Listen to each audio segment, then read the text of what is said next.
So the M1 iPad Pro has been out for a little over a year now, and there are rumors of a new M2 iPad Pro or a 2022 iPad Pro releasing at the end of this year in Q4. But in this video, I want to give you guys 5 reasons as to why this M1 iPad Pro, especially the 12.9-inch one, is still a very good purchase this late in the game, even though there is rumors of a new one coming out. But without further ado, let me give you guys my 5 reasons, because you're going to be surprised as to how dope this iPad really is.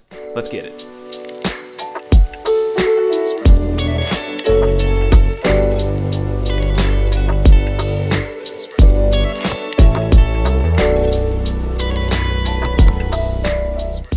So let's talk about the first reason as to why the M1 iPad Pro is still a great buy this late in the game. So the first reason has to be the updates that it made over the 2020 iPad Pro. For this category specifically, we're going to be talking about the 12.9-inch, but the rest of the categories apply to pretty much any iPad Pro in the M1 lineup, which is the 11-inch and the 12.9-inch. But the first one has to be that mini-LED display. Apple touted that mini-LED display on the new 12.9-inch iPad Pro, and to this day, I believe it is the cheapest way to get a Pro Display XDR kind of quality type of screen on a secondary display or on a tablet or on anything like that. There is no other display at that price point to get you to that same XDR quality that's on the iPad Pro. Because again, Apple did give us a $100 increase in price for the baseline model of the 12.9-inch iPad Pro. But in my opinion, all that had to do with that mini LED display, because that technology is, again, very ahead of its time, especially in the tablet world. So the only things that have that mini LED type display or the XDR display is the 12.9-inch M1 iPad Pro, the new MacBook Pro starting with the M1 Pro, so the $2,000 and up MacBook Pro, and then finally, obviously, the Pro Display XDR, which costs you about $6,000 with a stand and everything like that. So again, $1,100 to get into that mini LED display technology is amazing. And yes, there were issues with the blooming and stuff like that, but that isn't a real situation. The blooming only occurs when you're in a very dark room and your brightness is pretty much turned all the way up and there's a high contrast between a black and a white. So you do see it, let's say if you're turning on an Apple TV show or you're turning on any show for that matter and you get a black screen to start off with, and you have, let's say, your cursor moving around, yes, there's a little bit of a blooming issue, but it goes away the minute the cursor goes away. And normally when you're in a very dark environment, the brightness doesn't need to be that high. Brightness only goes super high when you're outdoors in direct sunlight. And in that situation, you won't even see the blooming effect. Because again, I remember Bloomgate, the moment that the M1 iPad Pro did come out, and have you guys heard about the blooming situation since then?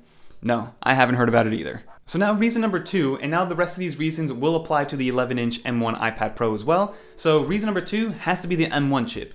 Now again, Apple put the M1 chip in there and everybody and their mother thought that it was going to be pro level applications on the iPad Pro, but pro level in the sense that literally just ported over pro applications like Final Cut, like Photoshop and things like that to be moved over to the M1 iPad Pro inside of iPadOS 15. But that didn't really happen. But that's not to say that the iPad doesn't have pro-level applications. LumaFusion, in my opinion, is a pro-level application for video editing. Affinity Photo and Procreate are pro-level applications for design work. The Microsoft suite of products, pro-level applications for the business professional looking to get into a productivity suite. So there are pro-level applications, and I'm not even going to get into the music aspect of the iPad Pro, the digital note-taking of the iPad Pro, and the other digital design stuff, because I don't really use that stuff, and I'm going to leave that to the professionals like Henny the Business, who you guys should definitely check out. But another big thing that happened when the M1 chip was installed into the iPad Pro is that we now have a minimum of 8 gigabytes of RAM and up to 16 gigs of RAM depending on which model of iPad you get.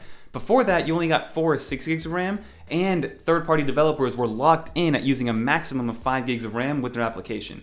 But now Apple has unlocked that barrier, so applications like LumaFusion, like Procreate, like Affinity Photo can now use up all the RAM needed in order to get things done efficiently and quickly. And you notice a big difference when exporting LumaFusion files when Apple did open up the floodgates for third-party developers to be actually able to use the power of the M1 and the RAM of the M1. So did we get pro-level applications like Final Cut ported over to the iPad Pro? No, we didn't. But in my opinion, I don't think it's needed per se.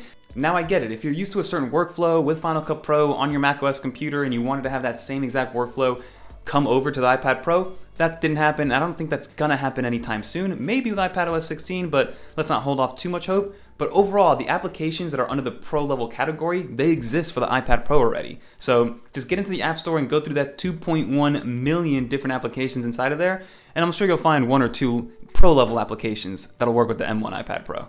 So reason number 3 for this iPad Pro has to be how it works with the Apple ecosystem.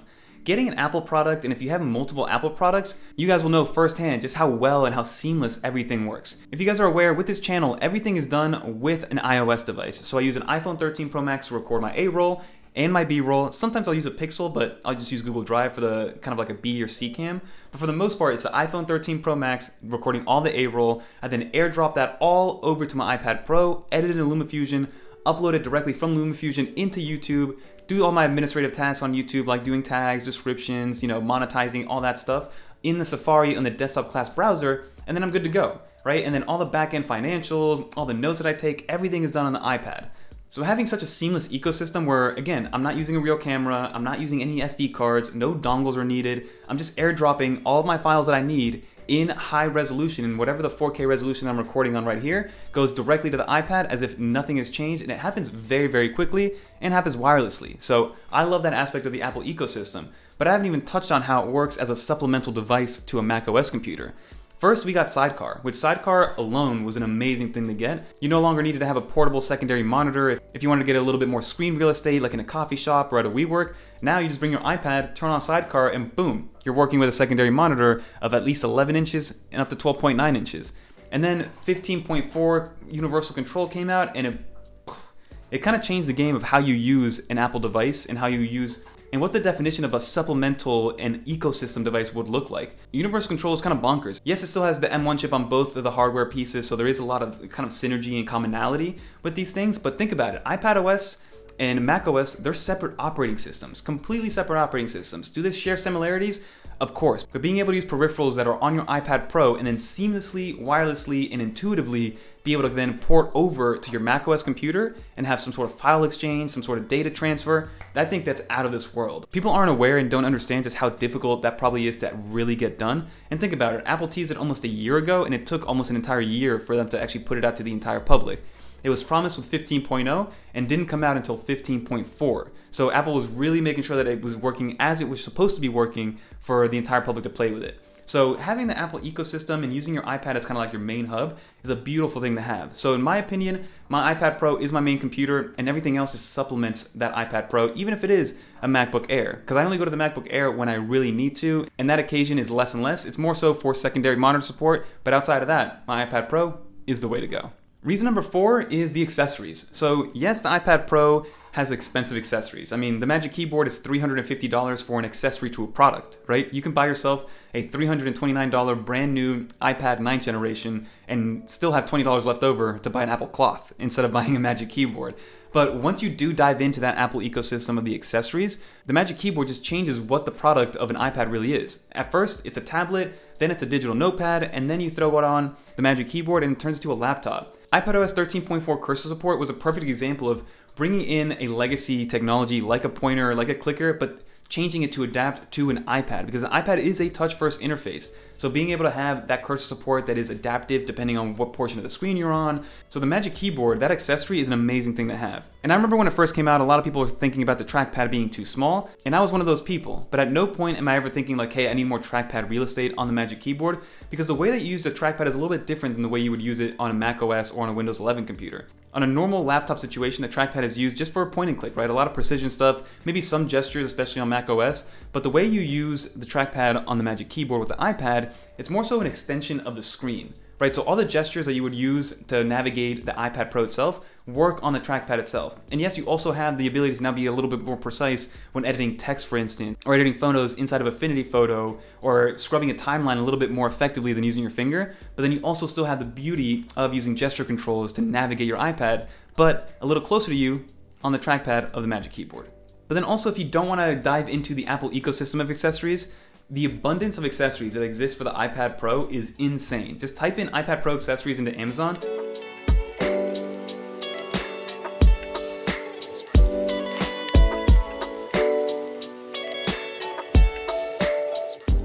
And you get everything from cloths, from Apple Pencil alternatives, to screen protectors, to different cases of different sizes, like slim ones, thick ones, ones with covers, ones with stands. You have different metallic stands, plastic stands, like the list goes on. You have third-party keyboards without a trackpad, with a trackpad. Like there's so many different accessories that you can get with the iPad Pro that really don't exist anywhere else aside from maybe the iPhone or something like that. But the iPad kind of accessory ecosystem, even outside of Apple, is crazy. And there's something at every single price point for any type of user in the iPad world, which is what I love to have with the accessory world. Versus with like a laptop, all you can really do is get like a hard shell or a soft shell, maybe a skin, and then put it in a backpack.